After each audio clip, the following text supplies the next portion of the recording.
right, welcome back to the podcast. Today we have a very special guest on. We have Army Ranger, Afghan veteran, author of The First Marauder, A Moment of Violence, The Gun in the Scythe, which all can be found on Amazon. And he's also the successful owner of Four Hawk Media. Luke Ryan, welcome to the podcast. Thanks, man. Thanks for having me on. It's great seeing you again. How you doing? Yeah, good.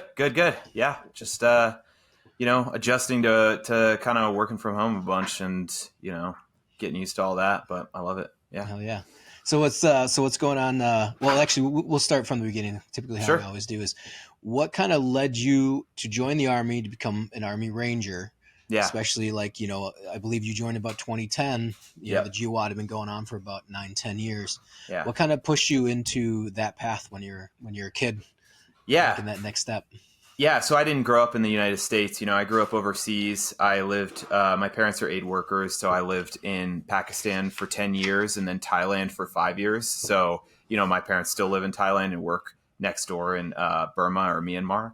So I kind of grew up, I had a unique kind of upbringing in those areas. Most of my memories of my early childhood would be definitely in the 90s in northern Pakistan, and most of it in an area called Gilgit, and that was kind of like center Kashmir kind of ish area, if you can imagine that, northern central Pakistan. So growing up, I had a lot of exposure to the Taliban, who they were. Back then in the 90s, especially when I was there at the beginning, when I was a kid. There really wasn't there wasn't so large of a Taliban presence in Pakistan, but it was right across the border. We were totally aware of what was happening. There refugees would come across, running away from them all the time. So when 9/11 hit, a ton of them kind of went over the border and basically settled in Pakistan, as a lot of us kind of know who were then fighting in the Afghanistan area. But I knew I probably had a kind of unique perspective on the Taliban, knowing who they are, knowing that they're really bad guys, very much in my mind, separating them from the people who I lived around and loved and still love. And, being that my country happened to go to war with that group, it was sort of, and that was in 2001, and I was in 7th grade then. So, I still had to grow up, but the war was still going, and I still knew who all those people were. And eventually that was probably one of the biggest motivating factors too. I mean, I was still just, regardless of upbringing, I was still just a young dude who wanted to do cool young guy shit. And that's what I did. And that definitely was a part of it. Then, some yearning for adventure for sure. And yeah, and I wanted to be in a place that I felt specifically was significant in the efforts against the Taliban. So I never went to Iraq, and I don't know that I necessarily had a whole lot of interest to going to Iraq, but I wound up going to Afghanistan 4 times with 375, 3rd Ranger Battalion, and definitely did, what I set out to do. Met some really bad dudes and helped kind of get them out of the positions of power that they're in. And regardless of general thoughts about the war itself, I'm glad that I did that with those people. Mm-hmm. Awesome. Yeah, I know I've heard this story, but I haven't heard it in depth. Now, you were caught in a terrorist attack, correct? In Pakistan when you were a kid at your school? Yeah, that was my first. So when I was younger than that, actually, I can't remember. I think I was in 2nd or 3rd grade when I first, so even before that, I heard some gunshots in the distance, and somebody, Sunni, had killed a Shiite over some disputes. That was very common back then, but I actually had heard it, and my dad told me what it was later that day. And there were lots of threats of violence in the early days in Pakistan, but none of them were directed at us. So there's the Kargil war, there's India and Pakistan on the verge of nuking each other. Mm-hmm. There's Sunni and Shiite conflicts constantly up there, or at least there used to be, and other sorts of issues and conflicts that didn't really have to do with us specifically. So the decision that my family made was that, hey, we're here to help these people. My dad's a doctor, my mom was a nurse, and and she does medical administration and stuff a lot more now. And they're like, we're here to help these people. That's why we're here. So as long as we're not a target, we'll consider ourselves a part of the community and kind of suffer the fate of the community. If they get nuked, we'll get nuked next to them. But if we become a target, then that's when we'll rethink things. And that's what wound up happening after 9/11. A lot of things changed, not just the Taliban coming over, but that happening, the war starting, it just changed the entire ecosystem in Pakistan, especially for Americans. So after 9/11, there was some evacuations going on. Quite a few people stayed. I was going to school there, and we stayed for a while. In 2002, on August 5th, armed gunmen came to our school, and with the intent to kill as many kids as they could. It was a boarding school. It was a British boarding school that I went to for about a year and a half, and it's kind of led best Western education that you could get in that area, beyond what I had before that, which was the equivalent of homeschool. My parents didn't teach it, but yeah. So the attack on my school, that I was in 8th grade. It was my second week of 8th grade, second Monday. I was in just a study hall class and was walking from one place to the next, heard shots, didn't really know what they were. It was one of the seniors' birthdays. So, I think I assumed it was just that. I wasn't I wasn't familiar with what gunfire sounded like or anything like that, but I was an 8th grader, familiar with 8th grader things, which not very much. So, and I hadn't heard enough gunfire on my own. There was that one time, but that's not enough to identify a weapon or anything. So I was just kind of, that state of a lot of civilians get, where you're kind of like, what's going on? I have no idea. Kind of just processing it for a second, this new sort of stimulus.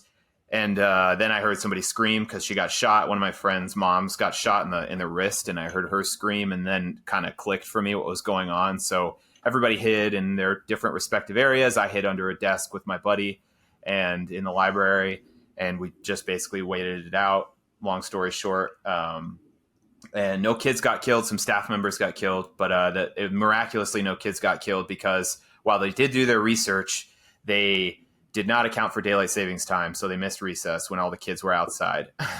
So daylight savings time literally was the difference between us all being outside when they came in. And the school was in this old, huge, hollowed out stone church. And from the outside, it just looked like an old school church that's really big. So they didn't know that it had been hollowed out and renovated on the inside to be a school on the inside. There was another facility just up further, which was the elementary school, which they assumed that's where all the classrooms were. And they were right. There were some classrooms up there, but it took them a while to get up there. And I think they were kind of freaked out by the time they got up there. And I kind of look at it in hindsight, knowing a little bit more about combat sometimes now. And they probably, knowing them, guys like that, they probably were more scared than I realized. And probably just as soon as it's a ghost town there and they showed up and shot, the first guard and started, shooting a couple adults as they went through, and the rest was a ghost town, they probably got kind of freaked out and just blasted through. And a lot of miraculous things happened, like the daylight savings time shift. There was a guy who hid inside of a elementary school bathroom, and it was one of those ones, I don't know if you've ever had them, where they don't have locks because the little kids keep locking themselves inside of them. It's for really little kids. And literally the dude he thought it was locked, but it was a pull door instead of a push door. So this guy's hiding in a door that doesn't lock, and one of the gunmen came up there and just tried to push it and then just kept going. And that, that was it. It was a pull door. Yeah. Some guys got some narrow misses, but ultimately, I just hid under the desk, and the shots just kind of dissipated over time from my perspective. And after a while, it took forever for the Pakistani police / military to get there, even though there was literally a military base neighboring us. But I don't know why it took so long. I would imagine that, I don't know, speculation. Yeah, it's no idea, but it took a while. So those guys left. They eventually from what I understand, got 2 of them and captured or killed 2 of them and captured 2 of them. But I don't know. So there was really nothing that I shouldn't say deterred them, but they went through. As we've been in combat, your mind does weird shit, And they, like I said, they probably got not freaked out, but kind of what the hell is going on? We fucked up. We need to get out of here. So is that what essentially happened? That no one shot at them, and they just were like, all right, let's just boogie They on out. there was an armed guard at the beginning that they immediately just shot. They walked up to him and killed him, Yeah. and that was probably the biggest line of defense. Everybody else was running around. I honestly can't remember if any of the other guards got a shot off or not. It yeah, my perspective is all from under a desk in a library, and when you talk to other people not from the world we're in, those aren't the details that they're really trying to pick up on or carry. They're usually thinking more about hiding and running and Mm-hmm. stuff like that. And it's an interesting perspective to have, having experienced combat as an adult. You know, I think the biggest difference that I found is just usefulness. How useful are you? I mean, you're not very useful as an eighth grader. I wanted to do something, anything. I volunteered to, like, once the shots died down, that they wanted to do buddy teams to just go to the bathroom at some point after a couple hours after the shots were died down. And I was like, hey, finally something I can do. I can just go with these people to the bathroom and wait and go back and forth. So that's what I did. And, you know, I it's, you know, ultimately definitely not really anything, but having that thing to do helped a lot. And I know that, and I can't really reference them officially, I guess, but I've read studies about combat where, you know, people knowing why they're doing what they're doing and what they're doing and having something to do, generally, from what I understand, leads to less instances of PTSD or at least more manageable. And I certainly understand that for sure. Like, having something to do, having a job, and especially being good at it is, Mm-hmm. even if you fail, it's different. It's so different because you're just helpless, and, you know, you have nothing to do, and you're sort of at the whims of the world. And it's a pretty awful feeling. I think we feel that enough already as it is. So being some kid around in combat, it sucks. And I've been in way worse firefights as an adult that suck less for that reason. Mm-hmm. Yeah, and I completely agree with you with that, and I think that's the difference that I've kind of read the same thing and understand, talking with other operators, the difference between active and reactive, and that's a you know, in the infantry we're typically reactive, and if you're out on mission, or typically if you're special operations, you're more active, Yeah. and just even in that mindset is completely different, you know, with when it even comes to PTSD or something like that. Like, I have both those, like, experiences, like, and so I understand what it's like to be, you know, turning corners and getting shot at by snipers, and, like, every second you don't know if you're going to die Yeah. from stepping on an IED. You still have to patrol all this other stuff, and then being a sniper, now you turn the tables. Now you're the active one in the middle of the night, Yeah. going through. And then same with, like, almost controlling your own fate as a combat advisor, which was more of a special forces mission, Mm-hmm. of being like, I can control everything around me. And then, yeah, it's the same thing, like busy work, like, especially if you know what you're doing in that situation, Yeah. because that does suck. I remember the first time we had a big fire. It was a huge battle that was across the river. Yeah. It sounded like it was on our side of the river. An India company, I believe it was India, it was the hotel, the Haditha hotel, and they ended up dropping, like, God knows how many JDAMs on it to level. It was Yeah. it was like a multi-day thing.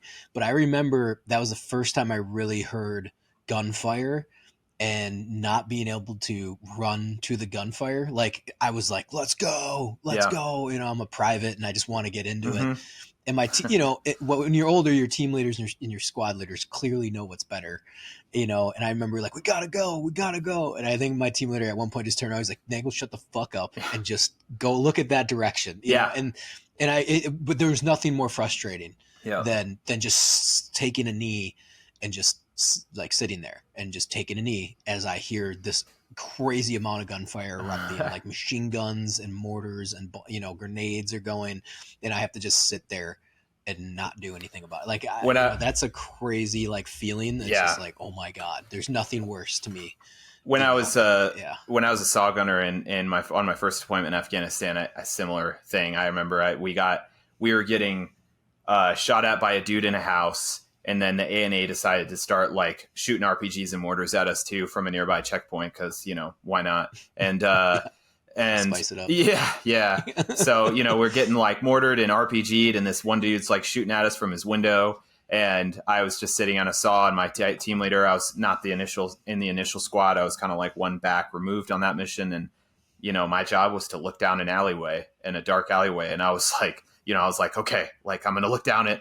and that was my whole mission in life, and definitely was not the most exciting. But like you said, team leader knows where the gaps are and what needs to get filled up, and what security needs to get pulled in, or whatever job needs to get done that's obscure but important. And I got to say, like, it's even pulling security. I was on a mass cow once, and for a good portion of it, I was pulling security, and even that's just better than nothing, because you're doing something. You are actively defending the people around you, and you feel capable enough to do so, for sure.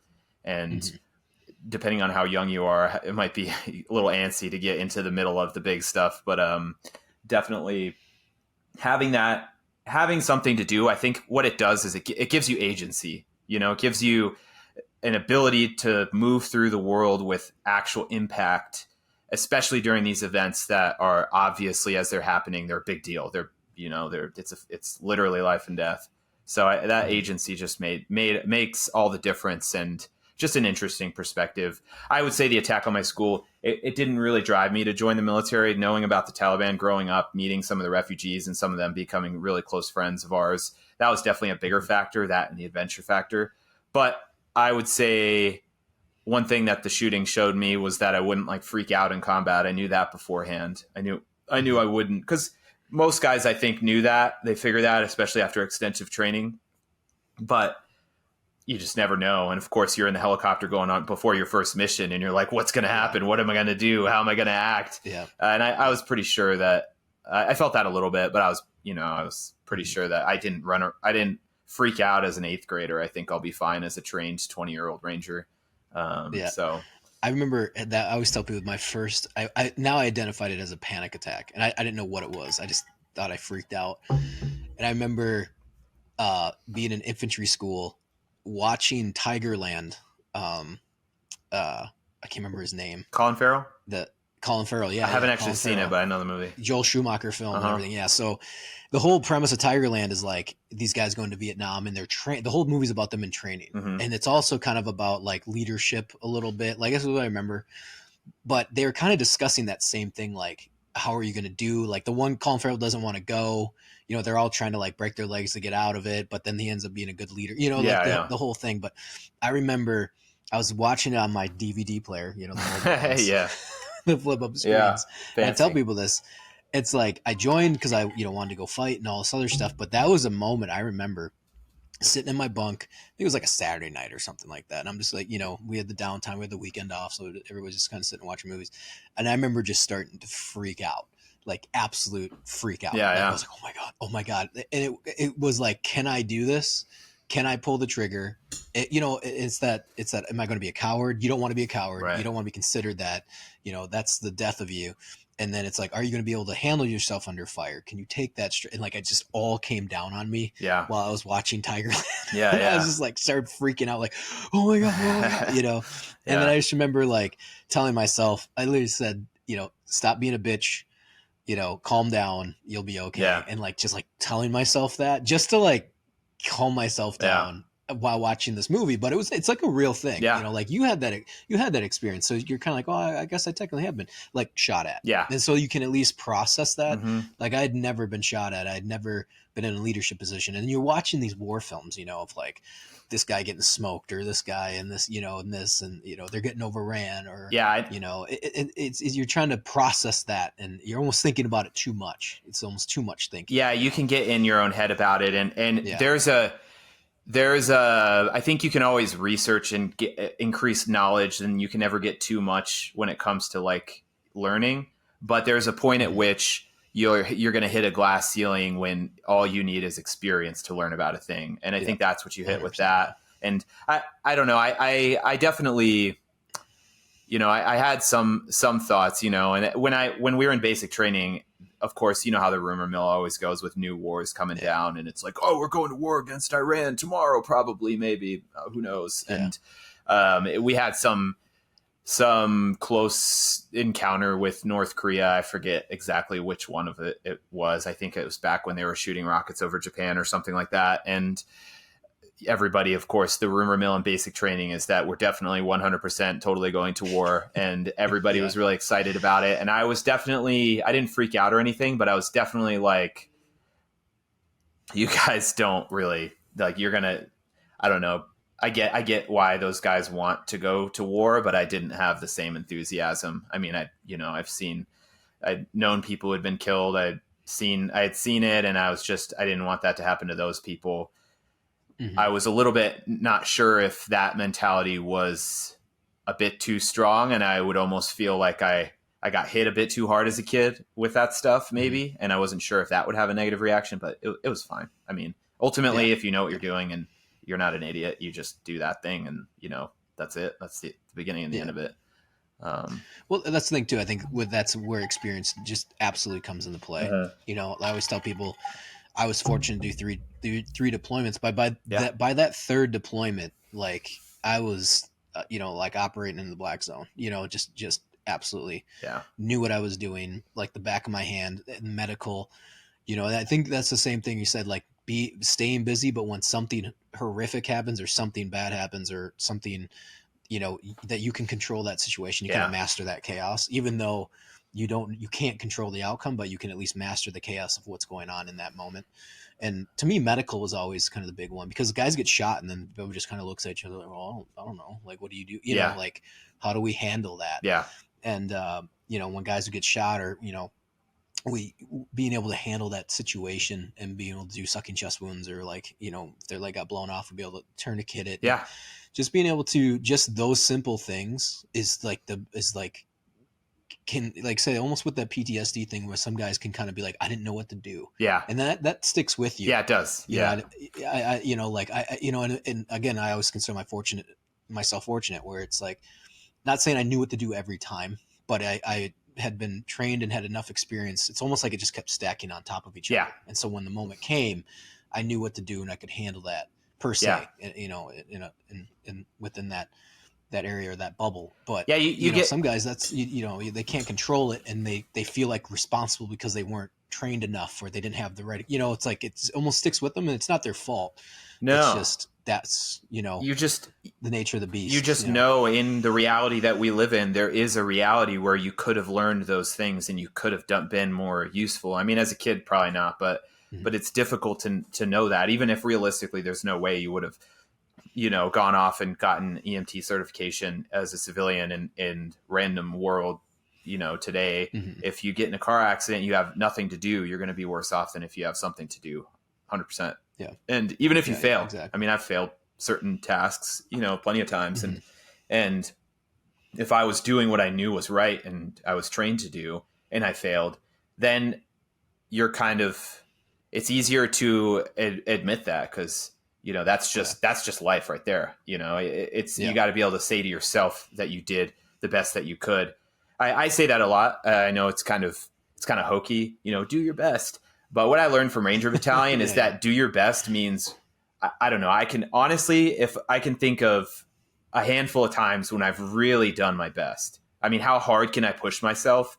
Pretty fucking hard. And compared to pretty much how I do everything right now, and I consider myself to be a hard worker, but I can always work harder. So, I pretty much for the most part, I try to balance my life and my work and all that stuff. But there's just always, that whole, like, do your best. I tell myself that, and I don't judge anybody else off of that metric, because I don't even know what their best is.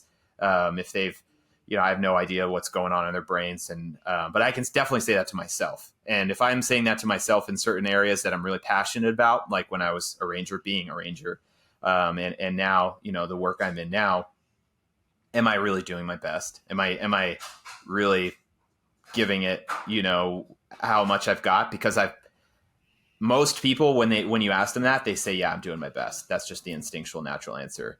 But usually it's not true. It's rarely true for myself. There's always more you can go. And as you, I'm sure, know from being a scout sniper, the amount, the limits that you think you have are just so much shorter than what they actually are. You can push yourself, your body, your mind, your spirit to be so much further than than you even realize. And that was something that I learned in Ranger Battalion. I being in a school shooting sucks, but you're not really pushing your body. I was just, hiding under a desk and writing graffiti under the desk. I wrote, me and my buddy wrote Luke and Simon hiding from terrorists, August 5th, 2005. We carved it under the desk right in front of the librarian. It was awesome.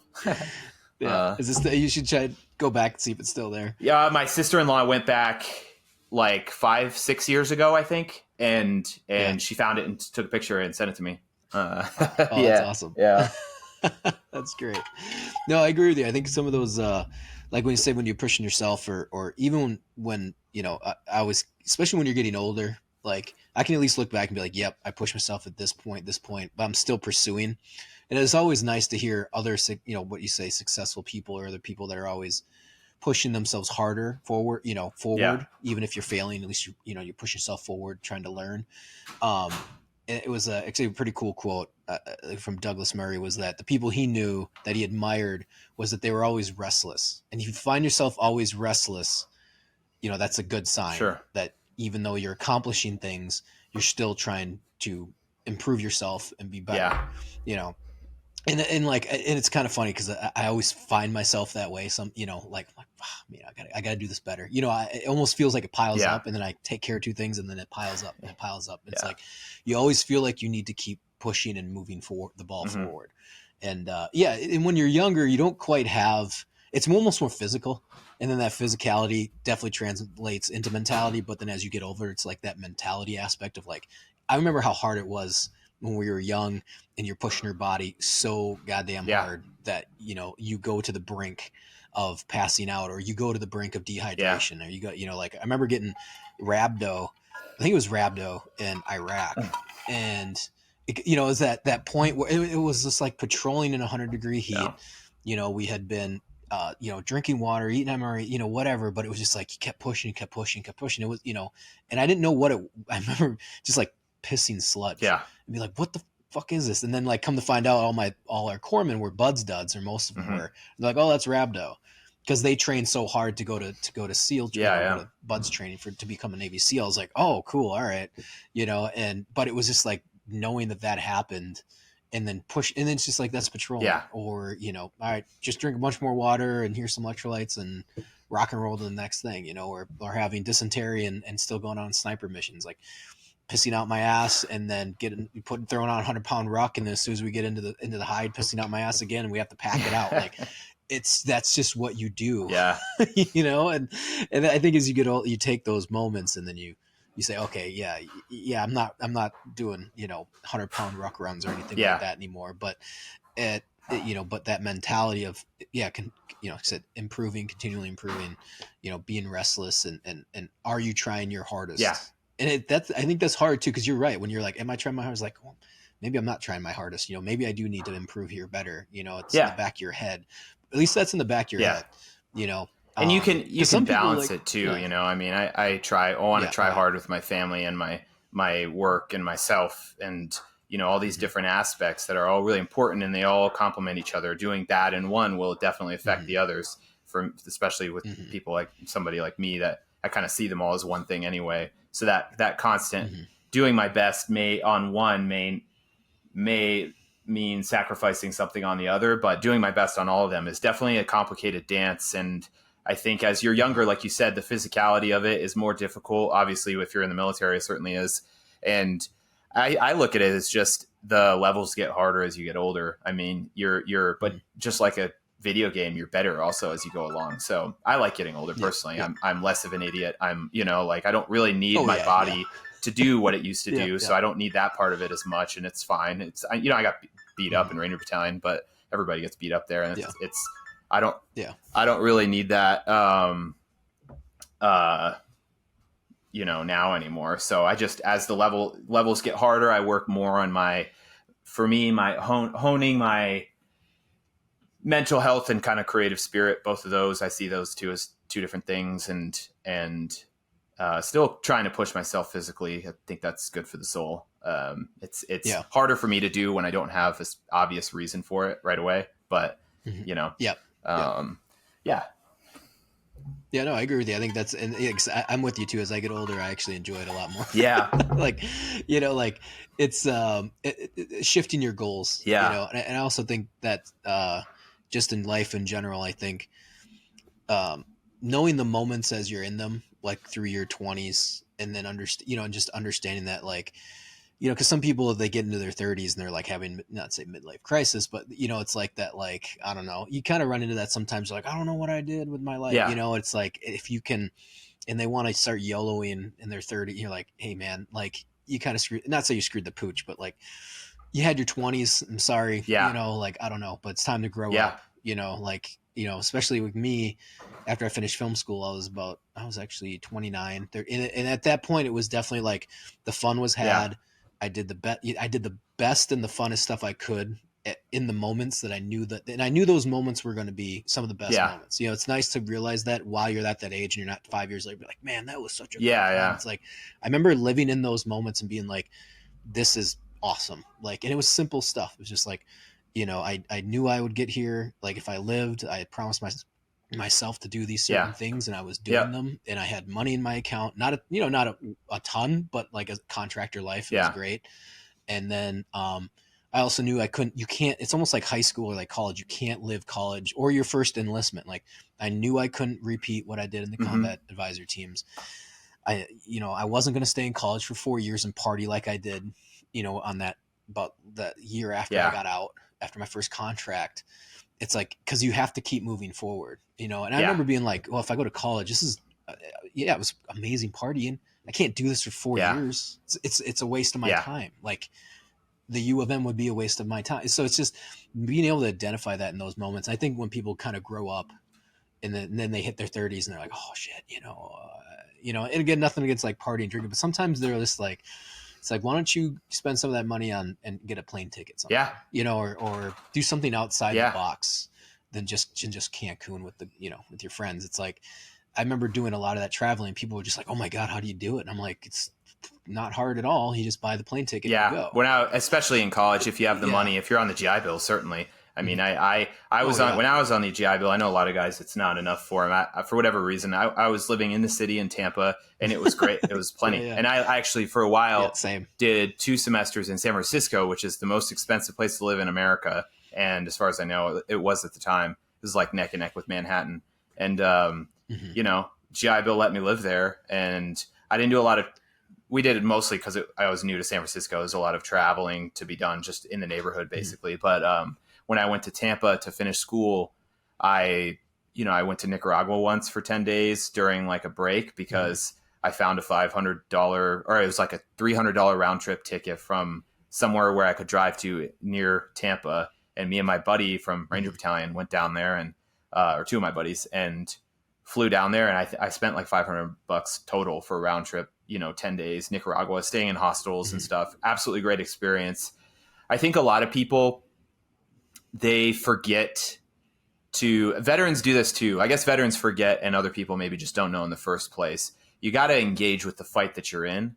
And so if you're in college and you're not learning, I mean, you have to know what you're there to do ultimately, right? So if you're there to learn something, if you're there to get a certificate, like you want to be an engineer or a doctor, you got to go through X, Y, Z steps to get there. Roger that. Like, you got to do it and you got to crush it. And if you're there to specifically learn something that maybe is going to be more useful to a trade than maybe the degree, film school is a great example. The degree itself, is that going to help you in the film industry all that much? Well, it depends on what you did while you were in film school and what you have to show. The degree itself, maybe not, but it might open certain doors depending on the job you're looking for. But probably your reel is going to be a lot more what people want to see, or whatever content you've produced or whatever videos you've made.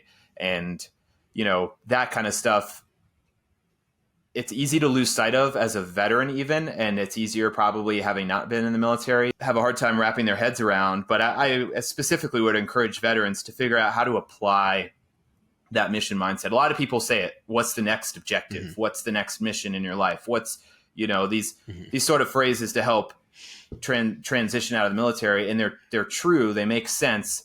But if you can't, you have to figure out how to apply it practically, specifically, right? Having discipline is great, but do you have discipline to go to all of your classes and actually take them seriously. I mean, a lot of guys will be like, why do I hate this? This is a liberal arts, like random elective class that I don't like, it doesn't directly apply to my degree. So why should I do it?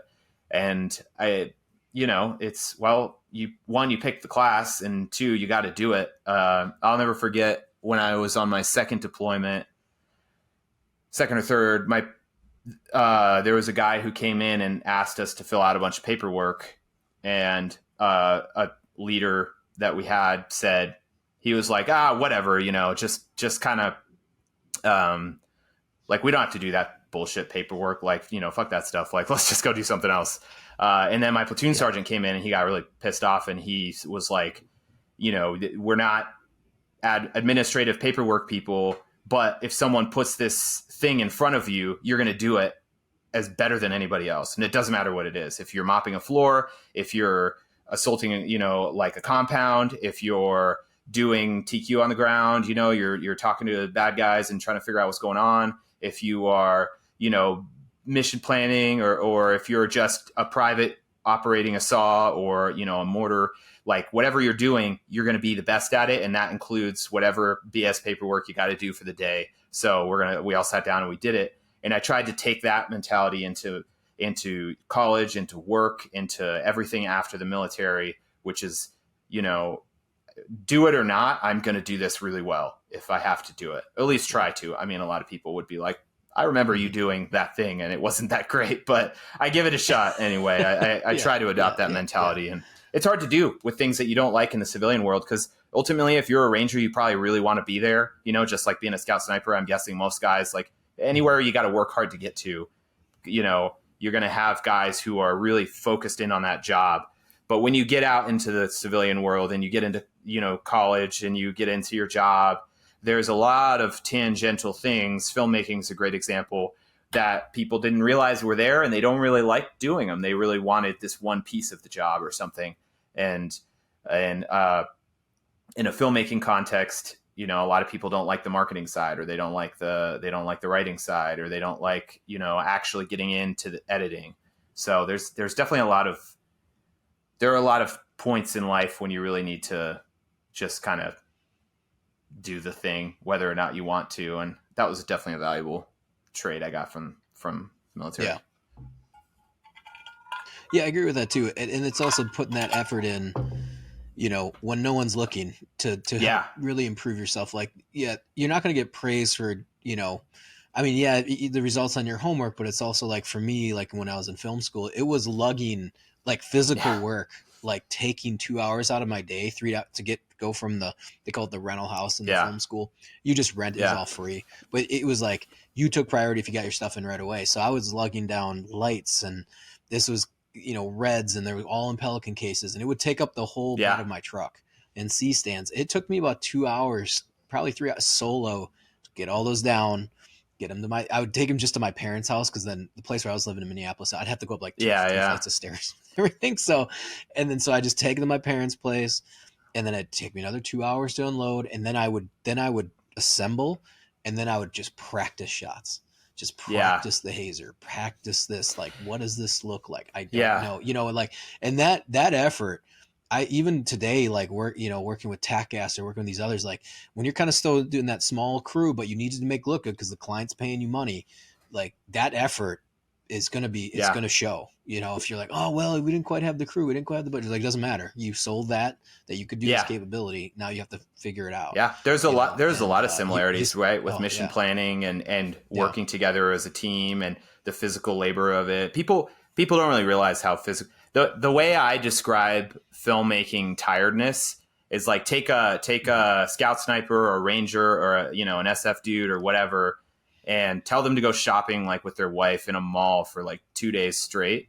And it doesn't matter. I mean, you're like, those dudes are going to be like, dang man, I'm exhausted. Like that was terrible or whatever. Or like, it may not even be terrible, but you're just tired.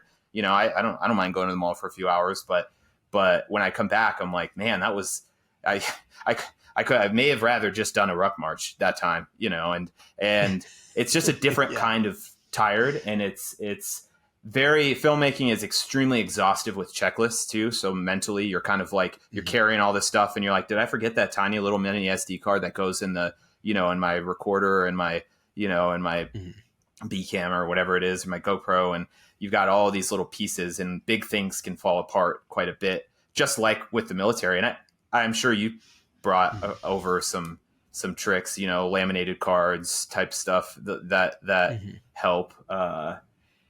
It's interesting how that job in particular sometimes has more parallels than other jobs that I've worked, just because of the planning, the execution, the kind of all the extra work that you didn't realize you had to do afterwards, but you still have to do, all that kind of stuff. It's really interesting.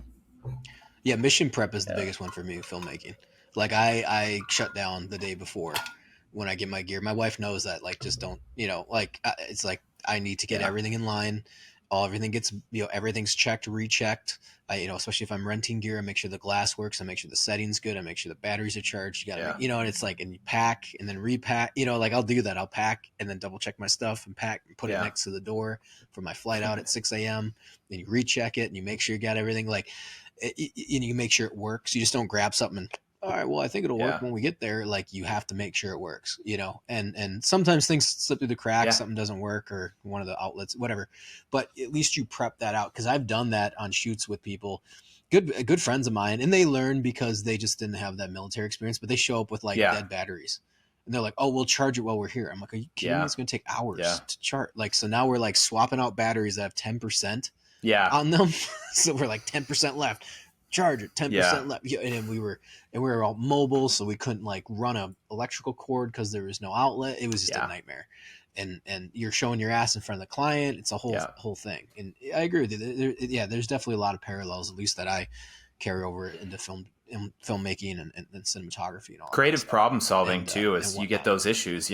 Somebody legit, the batteries aren't charged, but you're there. And how do you accomplish that objective with the skills that you have and the people and the resources that you have? How do you coordinate those things to still accomplish this objective, which with filmmaking or writing or anything is inherently creative. So, there's a lot of extra things that go into that, but it's still a machine that has to work and it has to function. And you never had, that's why, planning is so important, because when you're doing it, enough is definitely going to go wrong anyway. Somebody's going to do something stupid, or something totally out of your cruise control is going to happen. And, the weather's going to roll in and surprise thunderstorm's going to happen or whatever. And, you work with what you got and you figure it out. And that's what you have to do in the military too, especially on target. You can't be on a mission and just be like, that sucks. I didn't bring this thing. Too bad. I guess I guess I'll just head back and kind of like try again tomorrow. It's like, no, man, like you're in enemy territory and people don't like you very much here. So if you, you just figure it out, and with a good base of training, you do. And I love those parallels. I think it really helps me be successful. Oh yeah, absolutely. 100%. Like, especially that planning phase, I think, is huge. Especially before you're going out. Like, even if you're solo or you have 2 or 3 people, like some of those people are there just to like, because I've been on sets where it's not my responsibility, I'll make sure my job's taken care of. But like when you're on that bigger set and you're the one that has to make sure that it's working smoothly, like that's such a drain. Buddy, you got to do it though, because otherwise people will drop the ball, and it's not their problem. Like it doesn't matter to me if I've been on a shoot where it's like I handle the camera, you hand me the camera, I make sure it works, and but if that camera's not working or you forgot something, that's not on me. You hired me as a cam op. Like I'm not bringing my own equipment. That's on you. That's on the production. So a lot of things can go wrong. And having that everything pre-planned out. And making sure it's good to go. Like I said, hope. Yeah, exactly. So, the one benefit that I really enjoy is that nobody's going to die if something goes wrong. So that's like a nice little silver lining / big thing that I enjoy, which is, it's like, oh man, you forgot the batteries and that sucks. And I look like an idiot because I'm in charge of you or something. But ultimately, I'm just going to go home and, you can actually try again next time in business, but not so much in combat. Yeah, exactly. So what kind of now we've talked about all that stuff. What made you shift when you got out of the Ranger Battalion and got out and was like, I'm gonna do, like you're a writer, you're pushed Yeah. towards filmmaking, and you're social media, like you have a social media company. Like what pushed you into that So realm? Like is that something that you developed while you're in, before you're in, or what kind of got you yeah, on that path? when I was a kid growing up in northern Pakistan, my dad had a deal with the local movie store guy that he would bring a big cooler full of cuts of meat, like these good premium cuts of meat that they couldn't get in northern Pakistan, and he would bring that whenever we went to Islamabad, the capital, and he would drive it up to KKH, this long, insane highway that's just etched into the mountain, and it's a 13-hour drive. Or if it's not cloudy, because the planes can't fly, the Himalayas are too tall, they can't fly above those rickety planes can't fly above the mountain, so they have to eyeball it. And if it's cloudy, you get halfway there, turn around, and then you're on a 13-hour drive for the day instead of a 1-hour flight. But Mm-hmm. so pain in the ass to get there. He would get these cuts of meat up there and give it to the local movie store owner, who in turn would give our whole family free access to all of his movies all the time. So I could walk there from our house and I would just go get Mm-hmm. movies. So I was enamored with movies specifically from forever ago. So I love movies and would watch anything I could get my hands on. And that, I would say, really got me interested in literature in general, because my dad is very much a film is literature, any type of storytelling is literature kind of person. So from a really young age, I was treating films like, what can I find in there? And, what's interesting about this? How does it speak to me? And, the version of that as a kid is different than a version of that as an adult, but it's a healthy thing for kids to do, especially if they want to break into the creative world. You have to start thinking like a creator and not just a consumer. So, and it was fun for me as a kid. I'd think of all the ways I would make a movie and stuff, and all of these different, different things going on in my head, all based on just being able to have access to movies in the middle of nowhere in northern Pakistan. And as I got older, I always wanted to get into visual storytelling and just storytelling in general, literature, and whether that would be writing or filmmaking or something else.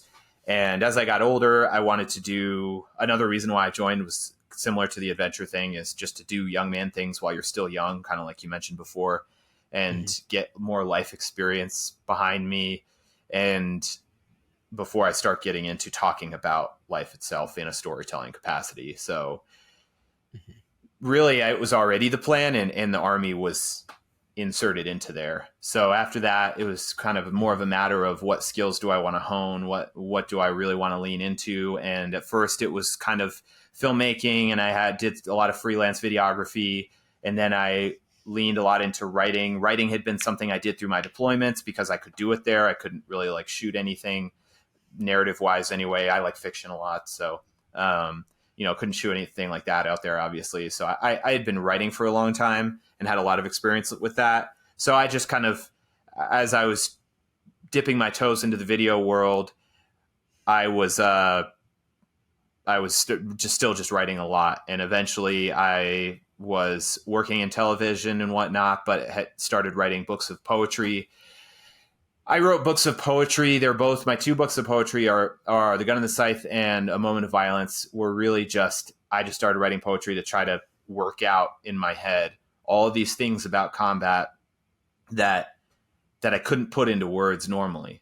So poetry has a really unique way. I wasn't a poet, growing up or anything, but poetry has a really unique way of explaining things, kind of like music, explaining things in a way emotionally that you don't really get from just writing it out like a textbook style. So, I read a lot of World War I poets, a lot of people in World War I. There's a lot of really excellent World War I poetry. I read a lot of Walt Whitman. Walt Whitman was a volunteer nurse in the Civil War, and a lot of his poems are famous. And if you read his war poems, they're really interesting. They're extremely gritty and pretty gruesome, some of them. You can definitely tell that he's really copying down quite a few one-for-one experiences, but in this poetic way that lets you know how it feels as well. There's one where he's talking to a Civil War veteran who's really old, and Revolutionary War veteran who's really old, and they're looking down on this camp of young, brand new enlisted Union soldiers who are all excited to go off to war. And Walt Whitman's been doing nursing in field hospitals, and this Revolutionary War veteran is looking down on all these excited kids who are excited for war, and kind of it's a somber kind of moment. It's just stuff like that. I love that stuff, and it really hits a note that I just don't get from reading like a 1-for-1 accounting of what happened. Because when I read a 1-for-1 accounting of some stuff that I did, I'm like, it was a lot more than that as well. So, I just wanted to explain some of this stuff for my own benefit. And I started showing it to people, and people liked it. And so I self-published those 2 books of war poetry, and they've done pretty well. They've kind of made the rounds a little bit. I beat Edgar Allan Poe for a week. That was my one claim to fame on Amazon. Not that everybody's buying his stuff nowadays, but it made me feel good for a minute. Yeah. And then I wrote a novel, a post-apocalyptic novel that is the main character is a 15-year-old who's navigating his way through this war-torn world. And I pulled he's a middle ground age where I pulled from the school shooting experience and what that felt like, and my military experience more as an adult, kind of put him in like private shoes mostly. And I finished the second book, which is coming out soon, where it's an older age. He's 25. So there are different, I try to integrate parts of my life into my creative, my writing and stuff. And when I was in ad production and television and all this stuff, videography, I knew there was money in social media, but I didn't really like dive into it. I was kind of adverse to it because I have a love-hate relationship with social media, just pretty much like everybody else. And, when I worked at Black Rifle Coffee for a while, and really learned to hone specifically social media marketing skills. And when I felt that I was ready to go off on my own and start a business around that, that's what I did. And I'm very excited to try to use that business to get into some more creative things. And I don't really know what those look like yet. And until those really take shape, I'm going to keep writing. And but that's kind of how I got there. I really enjoy creative problem solving, and there are a lot of things about social media I wound up liking that I didn't realize that I would like. One thing is that from a person who's trying to learn film, you are essentially producing short films multiple times a week. And that's great. That's awesome, especially from an editor's perspective, where a lot of the footage you get for social media is already shot one way or the other. Not always, but a lot of times. So if you're just editing stuff, you can become a way better editor. You can kind of phone it in and just, keep your job and maybe get promoted one day, or you can use this opportunity to produce a bunch of short films in a short period of time to make them in certain ways that is increasing your own skill set, as well as accomplishing whatever business objectives your client or boss has. And that's kind of the approach I've been taking, which is, hey, how do I do this? And it makes me money, or it helps me secure my job, or whatever it is, or makes my company money. But I'm doing it in a way that's also increasing my skills and is making me better at what I do, because that stuff, that it all stacks on top of each other. So that's kind of what I'm trying to do right now. I really like it for that reason. I like it because it's relatively low risk. You're not dropping $10 million budgets on a reel on Instagram. So it's pretty low risk. It's more you churn out a machine and you push stuff out regularly. I am big on ethical social media, which is kind of a term that I guess I didn't make up the term, but I haven't really heard it before, which is everything that my company offers, I want to be genuinely beneficial to society at large, because I think that's a big problem with social media across the board right now, especially in the world of politics. You've got, I don't really care which side it's on, it doesn't help most of the time. It doesn't matter if it's right, it doesn't help most of the time. It's just adding and contributing to noise. So what I'm looking for with my company's posts for whatever clients that we have, does it accomplish business objectives, and does it contribute to, the world, which sometimes it's just a dumb little laugh. Sometimes it's as big as a big inspirational, storytelling moment. Or sometimes it can just be, I love educational channels, and sometimes it could just be something really cool that makes you go, wow, that's really impressive, or that's really interesting. And those are the types of things that offer an audience something, whether it's a small way or a big way. And that's really, really important to me. as long as you're, you got to achieve business objectives, which is how you can pay your bills, but just do both. And it's harder to do that, but you just have to do it in order to be a responsible social media person, especially from a business perspective. When you have, you're managing multiple accounts that have a lot of followers, I think it's really important that people start thinking about how is the content that I'm putting into the world. You're speaking in a room full of people. Mm-hmm. And regardless of whether one person's listening or everyone's listening, what you post, what you put out there has an effect on the world. And it's really important to start to think, what is this something that's good? And it may not break the whole, it doesn't have to be like this life-changing thing, right? If you have a dog grooming company, you may just post about educational tips about taking care of your dog, like, and grooming at home that you can do. So they're going to be as happy as possible. Like, that's excellent. Like, yes, absolutely. I would actually follow a page like that because I have a dog and, would love to make sure that I'm not doing, especially anything that's like, that I can do that I just have no idea about. Like, I would love to know that. So educational stuff like that is great.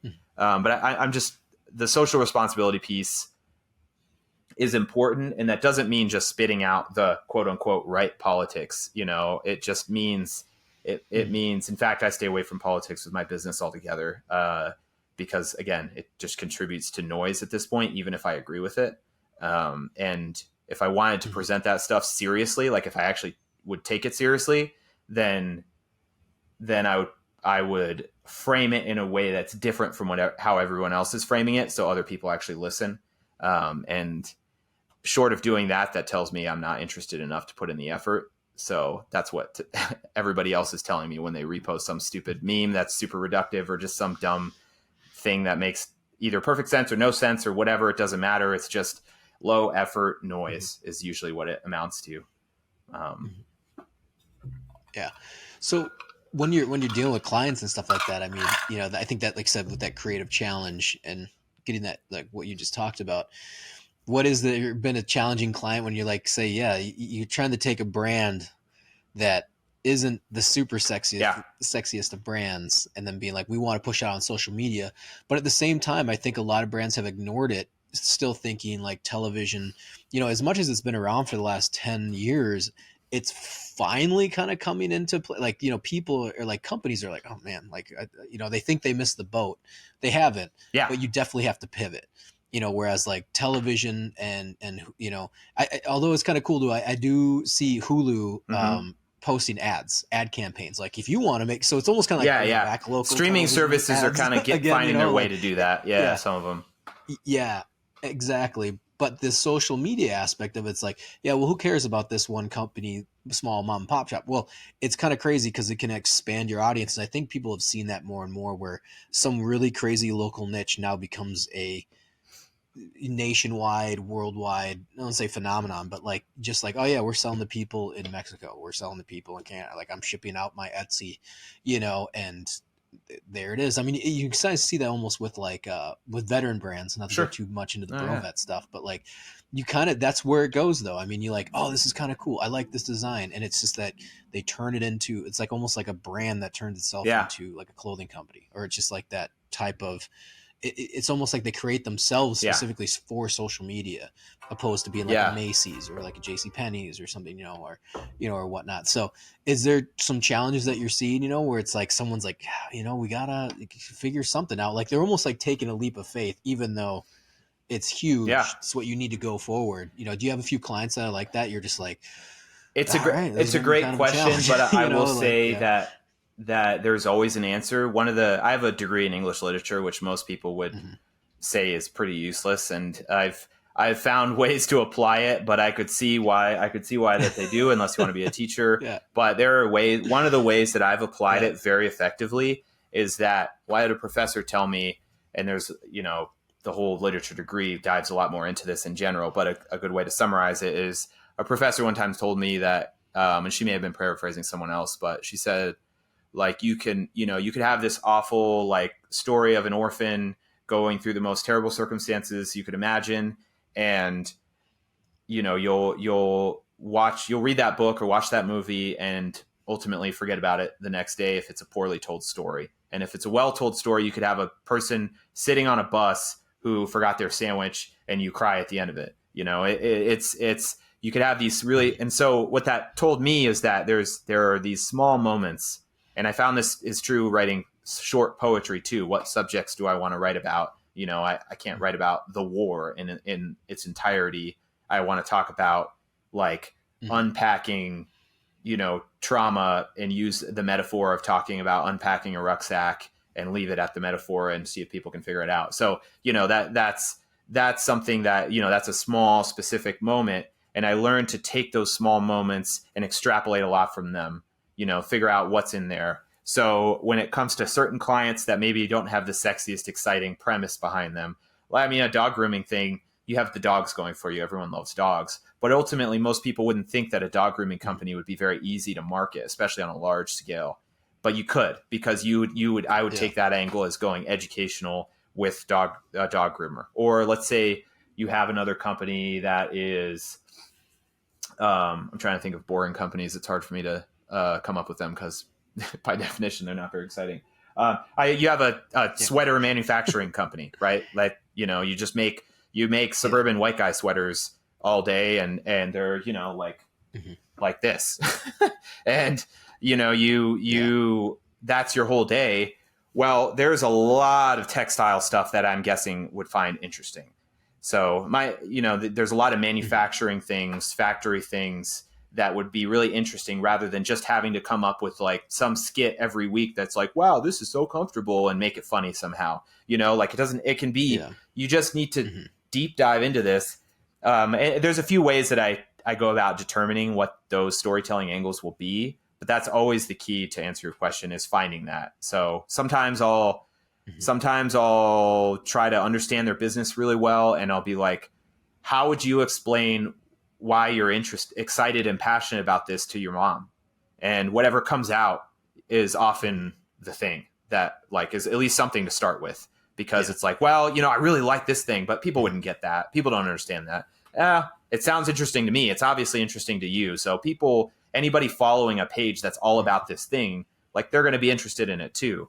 And social media is a top of funnel tool. Mostly it can be loyalty at the bottom too. So for anyone who knows the marketing funnel, you know, not every piece of marketing has to do everything, sell your product all the time.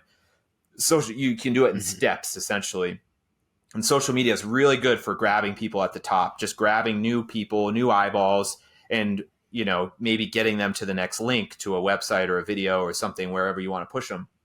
And it's more about buying them into your ecosystem than it is necessarily converting a sale directly every single time. It's you buy all these people in your ecosystem with genuinely good content, and that baseline revenue is going to start lifting in like a permanent way, because they're following your page now and they're getting stuff out of it. And it's a really, like, if you get viral posts, that's great, you know, but I don't even look, I try for viral posts, I guess, but we try to raise that baseline, that dependable baseline with good content that people genuinely care about. And then we just tweak and test, keep it good, keep it authentic, keep it genuine, keep it creative, keep it fun, or whatever the tone is. Keep, you know, a couple clients we have are super more somber military history type stuff, but whatever it is, keep that voice and tone alive for sure. And then beyond that, you know, look at the numbers and just try to increase over time. That's the secret. Yeah. It sounds like you said, that consistency in that storytelling, you know. It's funny too, because you look at traditional ad media, and I always feel like there's still crossover, but it's, you know, it's opened up the market, but it also kind of, like, I don't want to say closes it down, but, you know, like the big ads, they still make them, but I don't think nearly as often, because some of these brands, like, you're not fighting, like, a lot of people don't want to be on regular television anymore. So they want that. They'd rather have 50 to 100,000, like, build their social media, opposed to like spending $2 million on an ad that'll run. I always dare say the Super Bowl. You know what I mean? Like, And you can buy ads Yeah. for Super Bowl within certain regions depending on certain streaming. But I mean, that traditional thing of like what we grew up with, I know you're in Pakistan, but I mean, growing up as a kid in the US and being like, can you believe E-Trade spent $10 million on this ad? And it was Yeah. like Yeah. monkeys like beating on a Yeah. computer. It was like, it was ingenious. It was like amazing. They're like, oh my God, Yeah. E-Trade. No. It's not the same anymore. Like, in fact, I think a lot of people are like, why would I Yeah. ever want to run an Yeah. ad in the Super Bowl? That's stupid. Like I'll take $2 million and like hand it to someone like you or hand it to someone like me. But like we can do literally Yeah. 50 commercials every single week. So, or something. I mean, that's a whole nother ecosystem that's Yeah. brought to almost like the regular person. Like, not saying you got to do $2 million, Yeah. It but like will. 10 grand will go a long way. Oh 30 yeah. grand will go a long way. That a lot of these older ad agencies just didn't. I mean, that's chump change. That was Yeah. like the craft service budget for the month, and I think having all these niches is awesome. I think it's really cool too, especially like I said, being a filmmaker or being a creative in this space. Like I agree with you, social media is not my favorite, but we've Yeah. talked about before the last few weeks.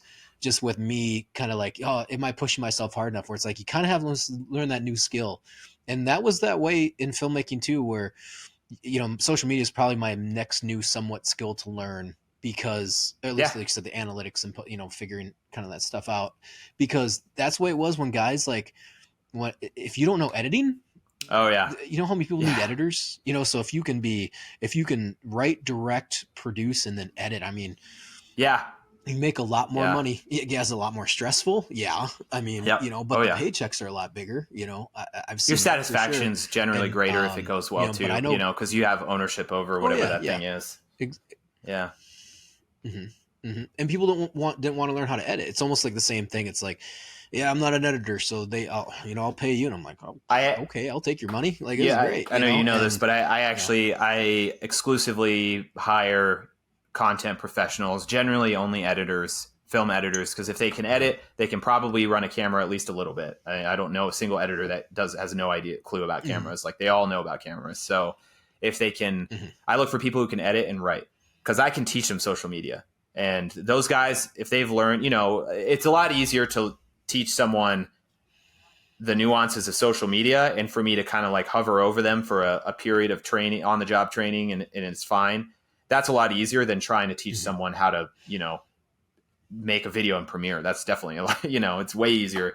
So especially a good one. Yeah, oh yeah, And so I hire editors, and it blows my mind that more people don't do that, because you get so many social media managers there, and you get assets sent to them, these pictures, videos, whatever, marketing materials.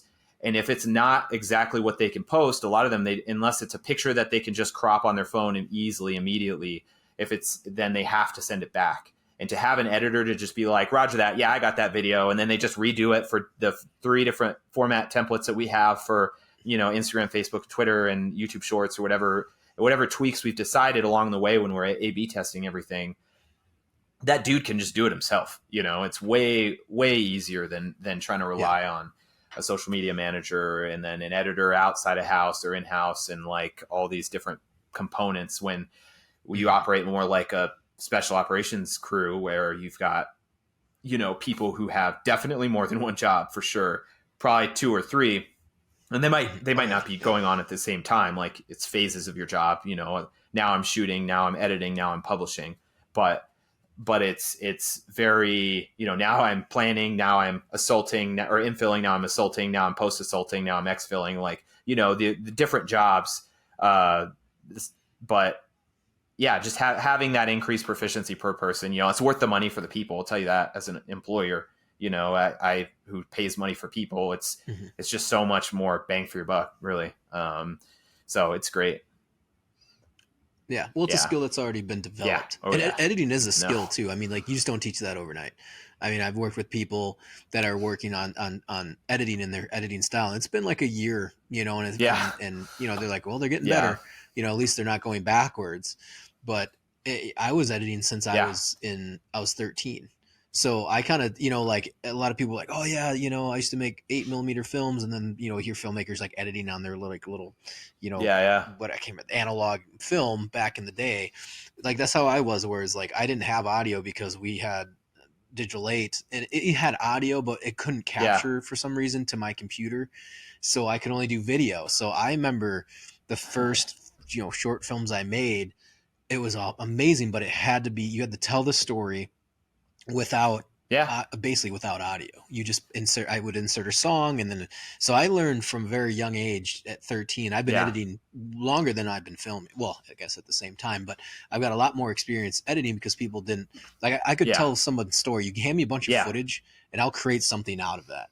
And you can't, it just, that takes time and experience, and Yeah. like creativity and, like I said, passion. I love it I too. love editing. It's Like, I'm a nerd. I love yeah, editing. I love, that's great. you can create something out of nothing, and it's almost, I shouldn't say it's almost as fun as creating a film Yeah. or like directing and cinematography. Like, Yeah. they're amazing in their own realms, like be like pressing the camera and be like, oh my god, the shot looks great, and creating that. But then sometimes, Oh, yeah. editing's overlooked, but then getting something from somebody or creating something out of nothing and just being Yeah. like, I'm going to learn this and I'm going to do this and this. And it was just like, wow, you can, there's so, like, as they say, as a filmmaker, films made 3 times as written Oh, yeah. and shot, and You then can ruin or it's elevate 3, or keep a it's every film single, or ad yeah. or whatever you're making totally based on how you edit it. Mhm.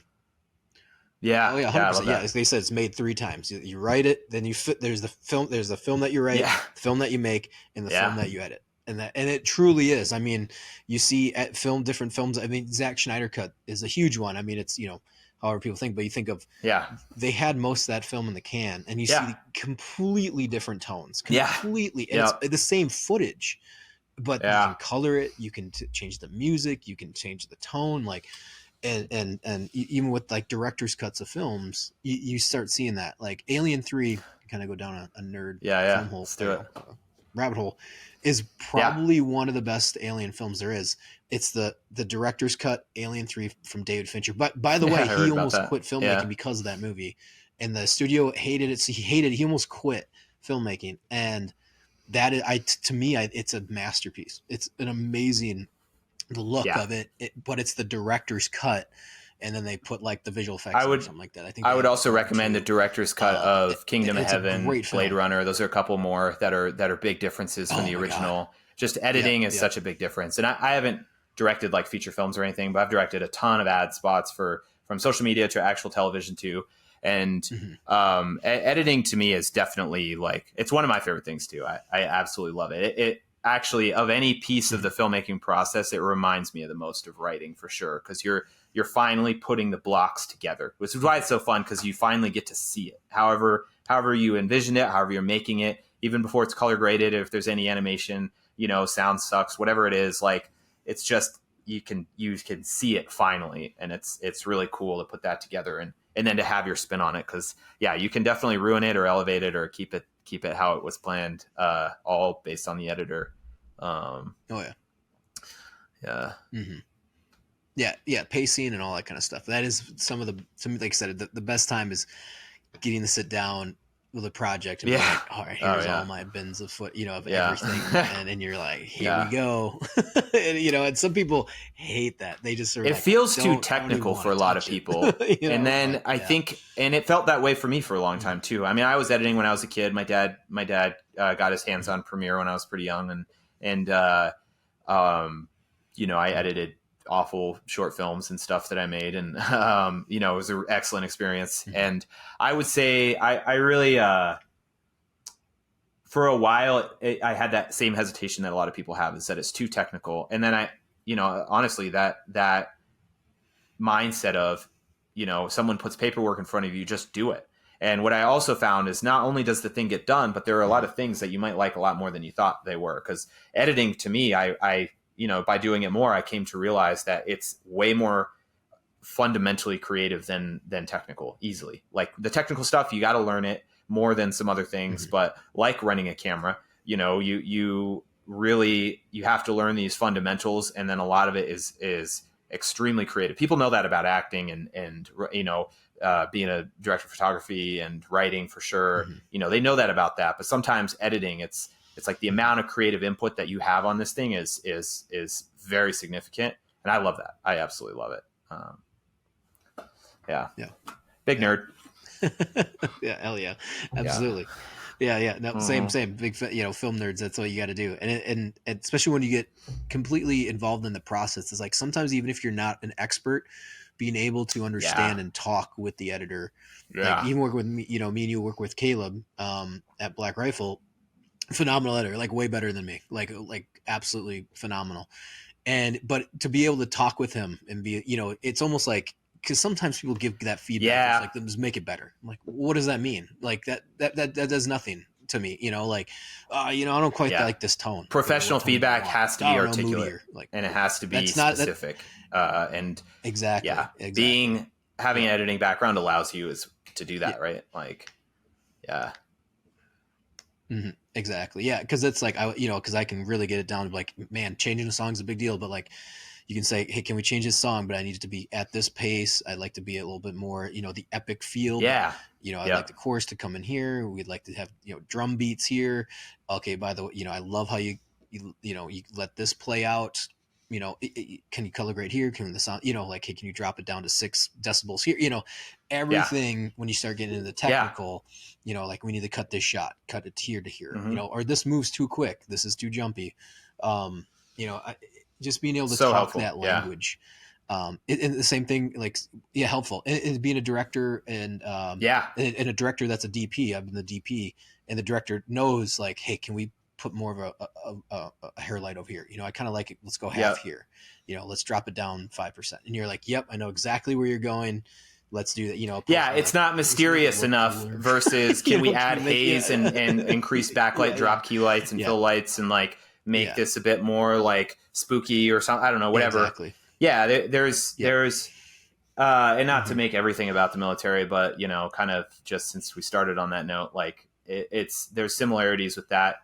When I was a gun team leader on a weapons squad in Ranger Battalion, I had already run a saw, so I was really familiar with how open bolt weapons were. And to be totally honest, like I was a good saw gunner, but it took me a Hmm. little while to wrap my head around open bolt weapon systems. So to really, I mean, I could use them from Hmm. basic training and stuff, but to get like really really good at them, and uh, thankfully I had the training to do that. And then when I went to become a gun team leader, it was I knew I wasn't the gunner. Sometimes in Ranger Battalion, it depends on the weapon squad you're on, but sometimes the team leader will be on the gun. Sometimes they'll be, Hmm. like behind the gun. So, I was behind the gun and my dude was on the gun, and I knew how to talk to him in a way that that was speaking the open bolt machine gun language, more or less. It helped a lot. It definitely helped a lot. And similar with so many other things in life, you gotta speak the comprehensive language of your field. I have to do that with social media now too, which has different terms and stuff than filmmaking, and has different, it's a lot more in the marketing world, and it's a lot more in the businessy kind of world, rather than the filmmaking Hmm. world has its own basically standards and terms and just knowledge bases that you have to have, and Hmm. kind of saturating yourself in that, the things you like, the things you don't like. If you like that picture, that industry overall, like learn the language, man, and learn the skills. And because at least Hmm. being able to talk to people. Have you ever you've had a client, I'm sure, that's, they don't know how to talk to an editor. So you're 13 revisions deep, and you're just losing your mind because this Yeah. guy's like, let's actually have it a little bit less that way and a little bit more this way. And he has, you're just like spinning your wheels, Yeah. and then they go back to an old one and then forward again. And Hmm. it's just a nightmare. And then you have this, if you have a professional who's able to articulate, like, this is what I want, this is how I want it. And because the professional is supposed to be the senior person, whether if they're a director, they should know that stuff, they have to know that stuff. um Yeah. Yeah. God, one of my it wasn't the worst nightmare, but yeah. we had it was years and years ago, and we had this kid that wanted to be the Yeah. producer. He wanted to, like, look like he was a producer, like he was Yeah. like, wanted to sit back on the couch and look Yeah. at the footage with a coffee in his hand and overlook. And I'm sitting there at the edit bay, and I'm just scrubbing footage, which is not like, it's a Uh-oh. mundane You get a task, but backseat like for me driver. as an editor, I'm like, okay, this shot looks here. Yeah. Oh my god, yeah, I hadn't even started yet, and he's like, I don't like that shot. Let's get rid Yeah. of it. I'm like, it's not your choice to make. Like, you know what I mean? Like, that shot can work Yeah. miraculously to link these two shots together. Like, and I'm sitting there. He's like, let's look at that shot again. Let's just keep playing. No, I don't like that. Well, let's grab that piece.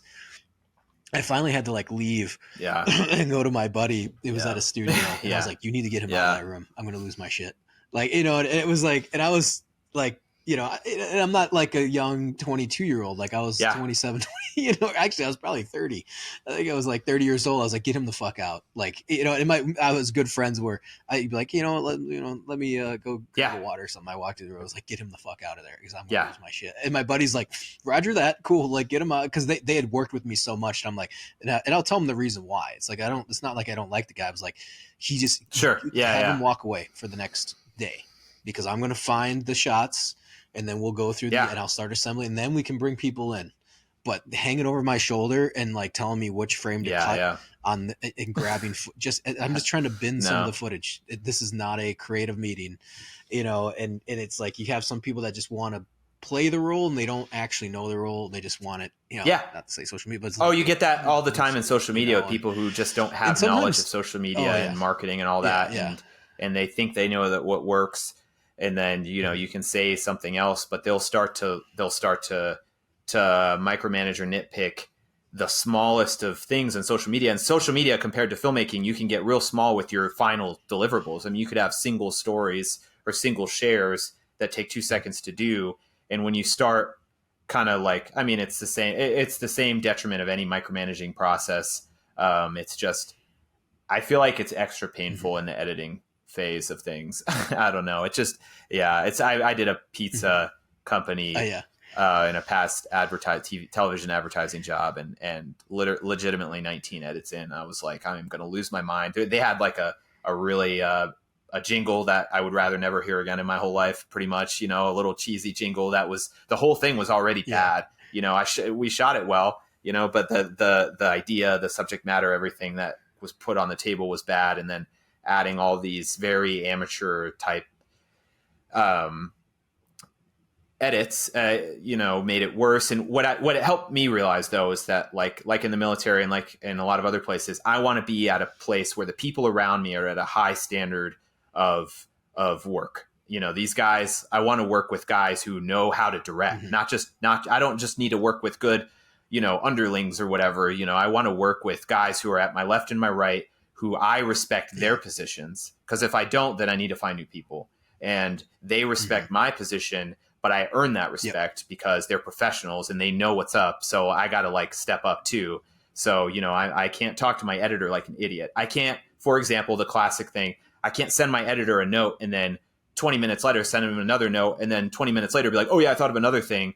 Like sit down, get concise, come up with all my things at once, be specific, be helpful, be productive. Don't be emotional because everything didn't magically turn out the way I wanted to. And then like push that out there. And, of course you think of stuff later and here and there, things happen and whatever, but establishing this professional, like high, and I don't mean, you don't got to wear a stupid college shirt or whatever. Like it's professionalism by pragmatism. It's pragmatic, like practical, this is what works. Let's do it together. And I respect your job and you respect mine. And like, let's go. That's the type of environment I feel like working on those types of jobs has made me long for. So I try to surround myself with people who are like that as much as possible. Yeah, absolutely. And you can feel that competency on set when you are, like you see the shots, you're like, oh my God, that shot looks great. And then it's a banger and everybody can compliment each other. And I think when you finally kind of get to that level, or you know what I mean, where it's just like, God, everyone's just a great shooter. When people are it's a frustrating when someone outshoots you, and it's great though. It's everyone wins, but I'm like, God damn, that's a great shot. Why did I think of that? You make yourself better. You push yourself. You know what I mean? You're all friends anyway. Yeah, just make yourself better. Yeah, it's like I wouldn't have thought of that. Yeah, exactly. Yeah, just like God, I wish I would have thought of that shot. That's a great shot. And or somebody gets like the good lens. If only I had that. Like, I'm like, man, you gave me the, because that's your job. Your job.